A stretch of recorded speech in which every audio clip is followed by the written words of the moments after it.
Hello everyone. Today we are going to see the next portion of the diversity in living organisms. In last session we have studied about the two kingdoms, that is Monera and Protista.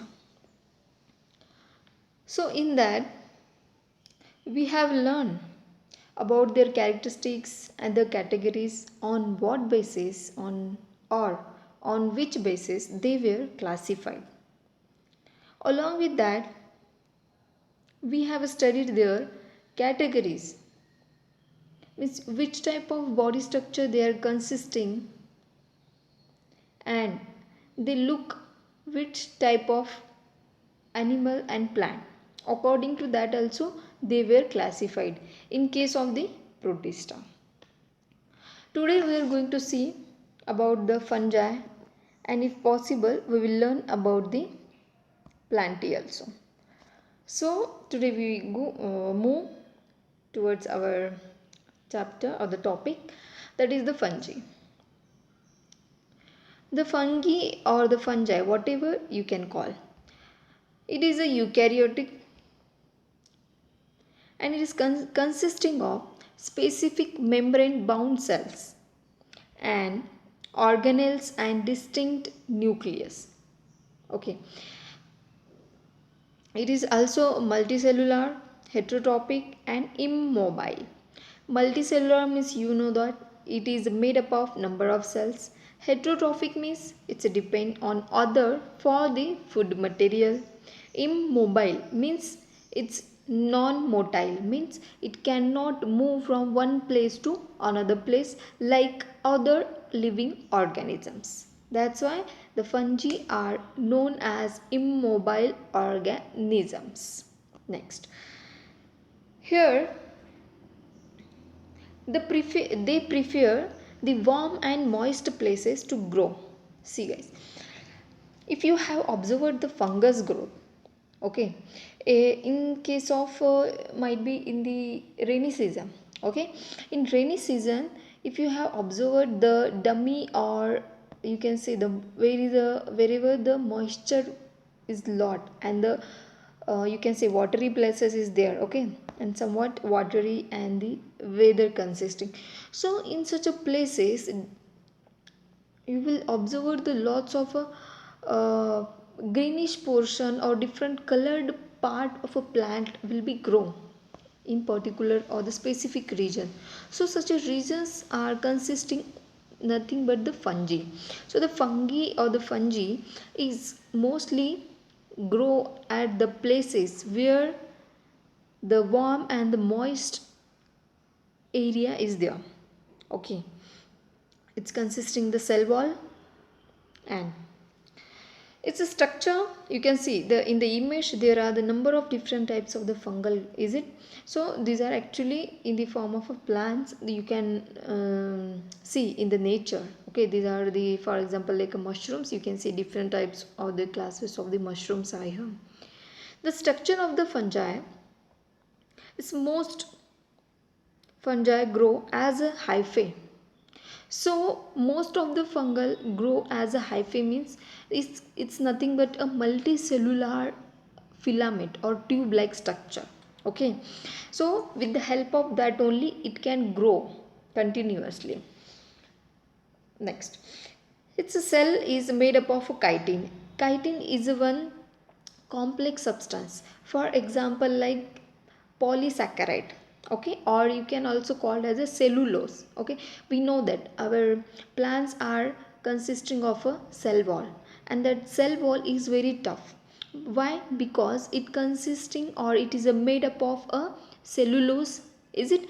So same the fungal also the same as of the plant, but it is made up of a chitin. It's also a one polysaccharide substance.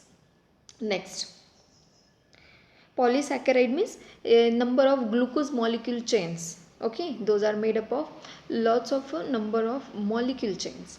Next, it is interconnected network of hyphae. As I've told you, they will grow with the help of only hyphae. Okay, if you have seen the creepers, Okay, cucumber plant, if you have seen, or the money plant, is it? So they used to take the support, is it? So that support or the creeper plant, if you have observed, they used to make some network like structure and they used to penetrate inside the soil. Same of the fungi also, they that network is called as a specifically hyphae. Okay, that is in normal wording you can call as a filament or tube like structures. Next, so the interconnected network of a hyphae forms also known as a mycelium. So later the interconnected of the hyphae, that structure is also known as a mycelium.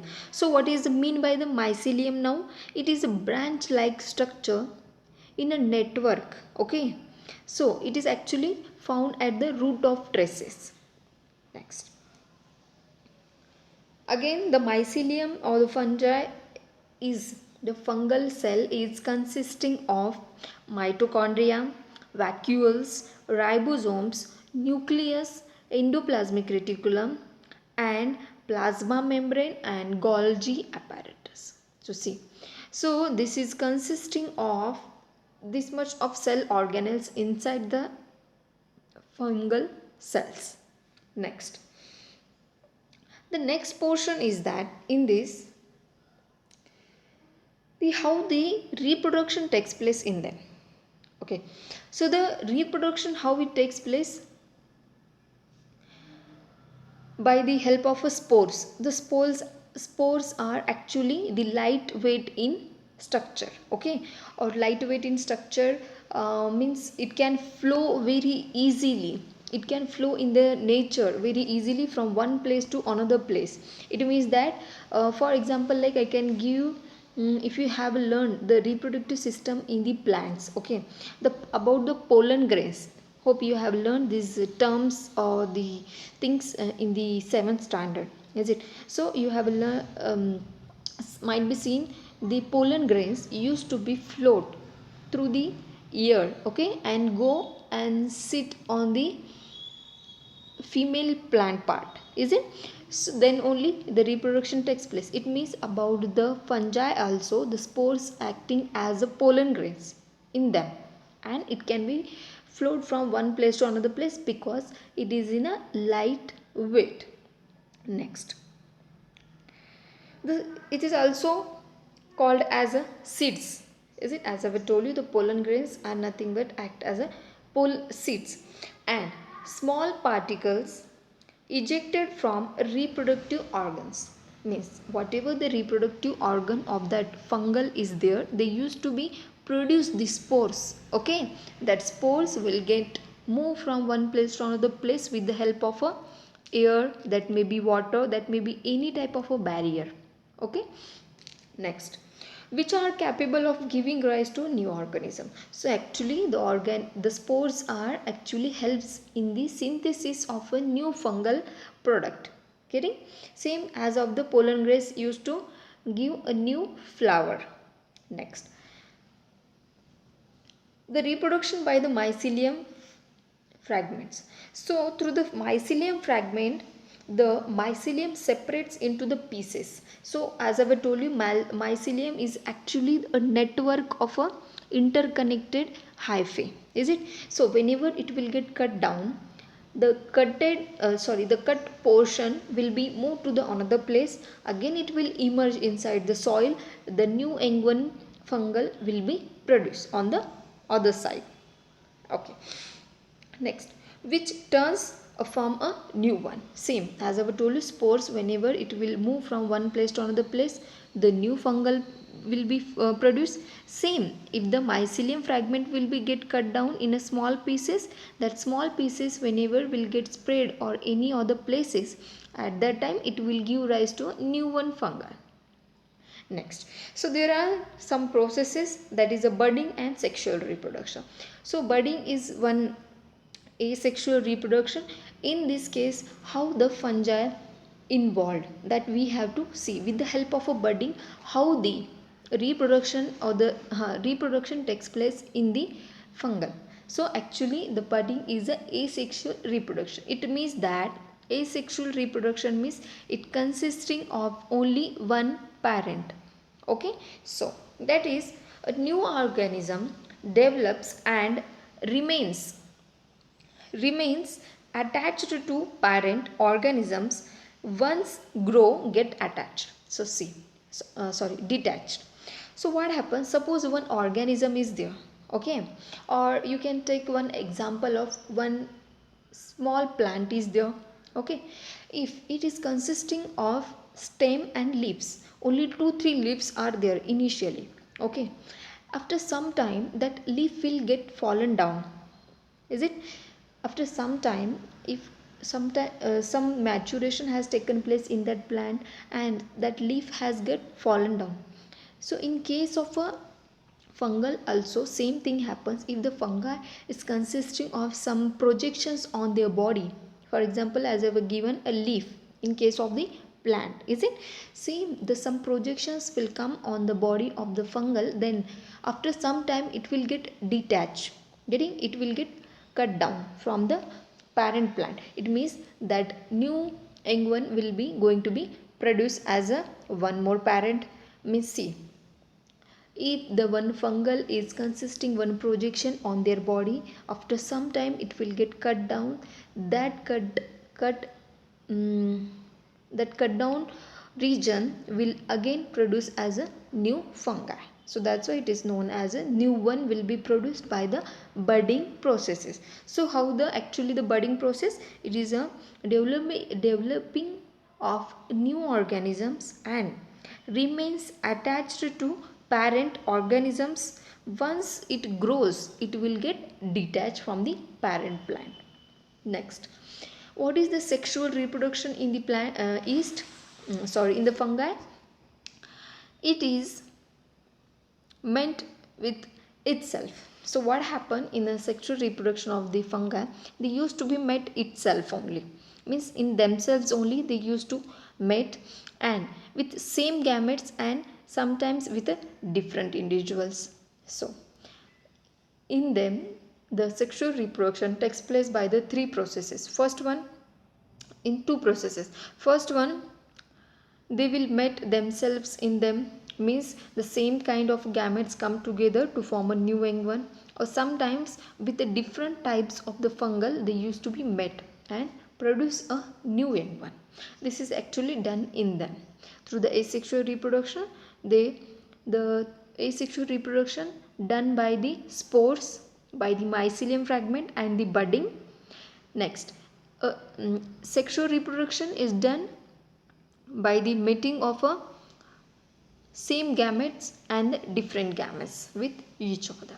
Next, so where they actually found, or what the locations are there. So the yeast is a unicellular, okay, it is a unicellular, means it's consisting of or made up of only single cell, and some are multicellular and do not need sunlight for their growth, okay. And these are organic compounds utilizers found in the soil, insects, fruits and the skins of the humans. So if any fungal infection will be happen in our body or any other parts of the plant, at that time that portion is known as a fungal infection on the skin of a human or the plants or any other type of animals. That's why here they have given the example of a soil, fruits, skin and the human skin. So next here is that again where they used for the yeast is where they mostly used. So it is used in the industrial purposes for the preparation of the breads, beer and the wine. These things you have learned in the 8th standard. The industrial purposes, the using of microorganism, is it? So in that cases at the industrial level we mostly use the yeast, is it, for the baking purposes or for the beverage purposes. Next is that mushroom. So mushrooms are actually the spores bearing fruiting body. So the mushrooms are actually, you can see in this image, is it the umbrella like structure is there, is it having a one stem, that is a mushroom. It's a spores bearing fruit body and it is produced above ground or the soil. It consisting of stem, cap or the pores. So these things are present on the underside of a cap. Next, the mold means what? It is a multicellular. Okay, it grows in the form of a hyphae. So the hyphae means we have a learn, is it? So it is tubular like structure or the filament, is it? It can use to help in the new production of the fungi. It is used in the preparation of several drugs. So in case of preparing the drugs or the medicines, the molds are mostly get used. So now might be some of they will arise a question that, so now what is the difference in between molds and the yeast? So see, the yeast is actually the eukaryotic and it is a single cell and it is grow singly. Okay, but in case of the mold, it is also one fungus type, but it is light in weight like a spores, that is a hyphae. Next, it grows in the multicellular and that filament is called as a hyphae. So this is actually the difference. Yeast is a eukaryotic but single cellular, but mold is a multicellular. Okay. So next, we have to see some nutritions in the heterotrophics. So we have finished here the one more kingdom, that is a fungi. So the next is that we have to see the various relationship in between the different organisms. Okay, that may be in between the two animals, that may be in between two plants or human beings, any other organisms, microorganisms, insects. So by taking their examples, you can understand that how in the nature the living beings are connected with each other, means what is their actual relationship in between them. So we will see a few of the terms. There are the various types of the symbiotic relationship in the nature. So see guys, first of all you should know the two types of the tropics, means heterotropic and heterotropics mode of a nutrition, is it? Hetero means they depend on others and auto means they can prepare their own food materials. Again, the heterotroph can be divided in the various stages, that may be saprophyte, parasitic, is it? And there are the lots of relationship related to the symbiotic. So symbiotic is also one of the term which comes under the heterotrophic region. So heterotrophic means, first of all you should know that that is mean they depend on others body or the others to get a nutrition or the food materials. Under that, the some examples come like saprophytes, parasites and the symbiosis or the symbiotic organisms. So here saprophytes means what? The saprophytes means those type of organisms which are feed on the dead and decomposed matter, means whichever the dead portions of the organisms are present in the nature, okay, that get utilized by the some of the organisms are known as saprophyte. Okay, this is also one heterotrophic method. Next, some exist in the symbiotic relationship. So symbiotic relationship with other organisms means how? First of all you should know what is mean by the symbiotic, as we have seen about saprophyte means what. Now symbiotic or symbiosis means what? The symbiosis is an association between two or more species where one or both are mutually benefited. See guys, it is actually a relation between two or more organisms to get benefits from each other. That is actually known as a mutual benefit. Okay, so this is the definition. There is an association between two or more species where one or both are naturally benefited. So why they have used here word two or more species?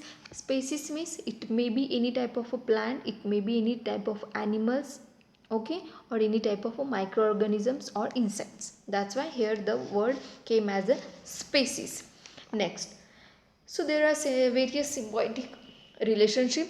For example, like obligate relationship and facultative relationship. So obligate relationship means what? So this is the relationship in which the organisms completely depend on each other for the survival. See guys, so obligate means here actually the two organisms are symbiotically connected with each other and they cannot survive without each other.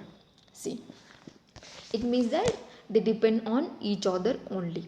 So for example, as I was shown you, the insects on the flowers, that may be a butterfly or any other type of the insects which used to be sit on the flower to get or to consume the sweetener, means the sugar or the pollen grains. Okay, so that is actually the role. Now again, what is the benefit of here both each of their, the insect which used to be sit on the flower, it means that it consuming something from that flower, is it? Here only we are seeing that butterfly has got benefited. Now what is the benefit of flower here from the butterfly? See, the butterfly whenever go or sit from any type of the flower, at that time the whatever the pollen grains are present on flower, that will get stick to their body, getting, and later that will get released on the flower. It means that both are getting benefited. So this is actually the obligative relationship. Next, facultative relationship means what? The organisms are not depend on each other, or you can also call as when the species live together by their choice, means they can live together with the help of their choice, or they cannot depend on each other by their choice. By their choice means they can live together or they cannot be live together. So any type of example can become. Now you can take the insect and the flower example also. If the butterfly will not become, then it means that it's not actually not depend on each other. If it will come, then obviously they will work off each other, means they both will get benefited. Okay, next you can see under the facultative, the one more example also come, that is a bird sit on the buffalo. Okay, so whenever the birds can be sit on a buffalo, there is no any mutual benefit in them, is it? They simply used to sit. It means that they used to be do by their choice.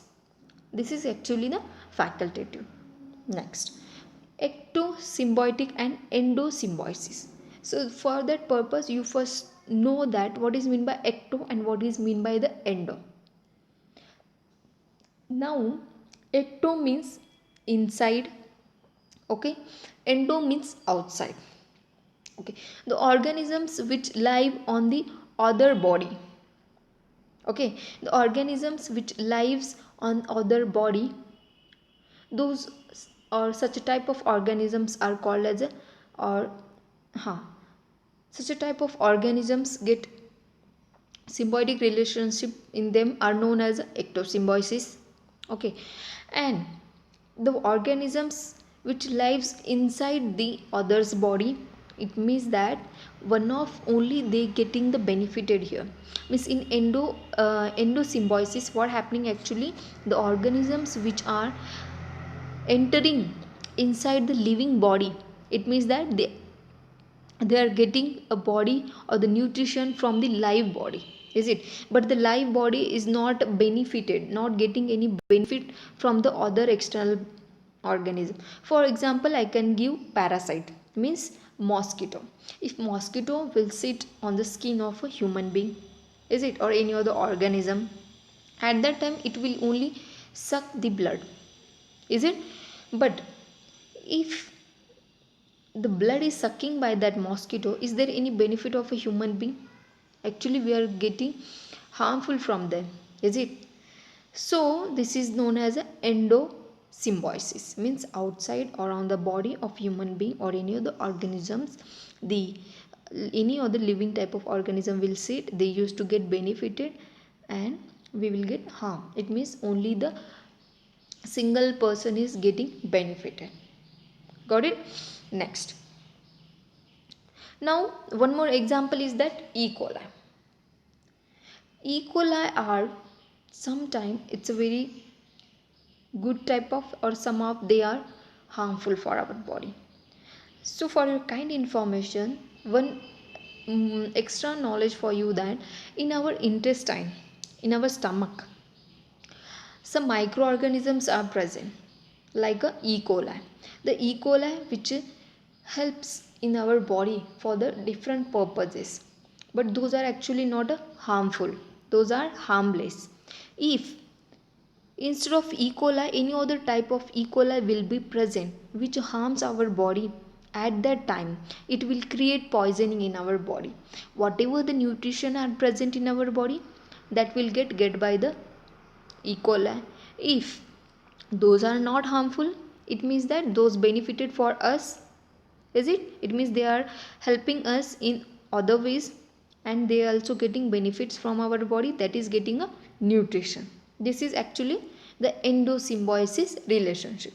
Sometimes it will be harmful, sometimes it will be benefited. For example, like a mosquito. Now one more example of that ectosymbiosis. One organism lives on others. See, one organism lives on others means sometimes they both will get benefited from each other, sometimes may not they get benefited from each other. So that is like a one leech. If you have heard the word leech, okay, the leech what they used to do, it is also play a symbiotic relationship, but in between fungi and the blue green algae. See, it is actually act as a symbiotic relationship between the fungal and the blue green algae, but the algae performs the photosynthesis and provides the nutrition to the fungal or the fungi. But what do the fungi here for the algae? They used to protect the algae. See, it means both are doing or helping each other in the case of a ectosystem. See, the algae and the fungi helping each other. Algae help doing the photosynthesis and providing food to themselves and to the fungi also, and fungi here protecting to the algae. These are the mutual benefits with each other. Okay, next, so same here, the algae performs the photosynthesis, provide nutrition to the fungi, and the leeches in case of a fungal will protects the algae. This is the mutual benefit or the symbiotic relationship. Now what are the importance of fungi? It helps in the decomposition of organic waste. When I told this word, means when this sentence is where it actually perfectly fix or fit. At the initially of learning the various symbiotic relationship, I told you the heterotrophic and phototropic nutrition mode. In that case, I told you the first classification of heterotrophic, that is the saprophytes. What do actually the saprophytes? They used to sit on the dead and decaying bodies. Means what they used to do, they used to feed on dead and decomposed matter. It means that it helps helping in the decomposition of organic waste. Organic waste means the matter or the complex body which is made up of a carbon compound. So what it do, it helps in the decomposition, means breaking down that complex carbon compound molecule into the simple inorganic form. That is done by the different fungal, those are known as a saprophyte. Next, valuable in the plastic industry. So mostly the fungals are used for the preparation of the plastics. Next, valuable in obtaining drugs like a penicillin. See, valuable in obtaining drugs like penicillin means, if you have remember the terms and the conditions, those who were discovered who were discovered the penicillin, is it? And in the 8th standard you have learned, in the case of a microorganisms, friends or foe, okay, in that only. So Alexander Fleming, accidentally the penicillin was discovered, is it? So the fungal growth was there, so from that only the penicillin were discovered. So now one more additional point I can tell you about the fungal used in the plastic industry. So the, if you have seen the different types of the colors, is it, the colors which are in the plastics are available, those are actually nothing but the blue, different types of the fungal color which available in the nature, those are actually involved in the preparation. Okay, next, plays a role in a baking industries. As I have told you, yeast is used in the preparation of a baking breads, any type of a beer and the wine. Along with that, any other batter like solutions, for example like idli, dosa and all these things, is it? So they are very helpful. Next, so we will see only the classification of the plantae, not in a details. So the plantae, the next kingdom is that the plantae means it's a consisting of the number of different varieties of the plants, any type of that may be in the wherever they present, in the hilly region, in the plain region, in the forest or in the desertic, whichever type of the plants are present on the earth, those are considered as a plantae. Okay, varieties of the plants. So we are going to see the characteristics of the plants. So the plants are called as a eukaryotic. Why they have called as a eukaryotic? Because according to their cell structure they are classified as a eukaryotic, is it? And they consisting of a cell wall, plasma membrane, all these things you know. They are multicellular, is it? Multiple cells are present in the eukaryotics, that is simply you know. And it is a autotrophic means it can prepare their own food material by themselves, and it is a immobile, obviously you know that plants cannot move from one place to another place, that's why they known as a immobile in nature. Next, the basis of subclassification of the plantae. So mostly the plant were classified on which type of the base. So the plants were classified on the basis of ability to bear seeds, or along with that, is it consisting of different parts of the plant, or it consisting the flower, or it consisting or not the stem, leaves. On that basis they were classified. Okay, so in the first, the planting are classified on the basis of seeds also. The seeds are maybe naked or the covered one, means that seed is consisting covering or naked one, such a type of seeds consisting by the plant, likewise only they were classified. First one classification, that is the Thallophyta. Second one, that is a Bryophyta. Third one, that is a Pteridophyta, Phanerogam, Gymnosperm, Angiosperm. Again the Pteridophyta and Phanerogam consisting of different types of the subdivisions, and Angiosperm again consisting of two different subdivisions. What they are, that we are going to see in details. So for any doubts and difficulties you can ask me anytime. Okay, so in the next session we will see those things related to the plants. Okay, thank you.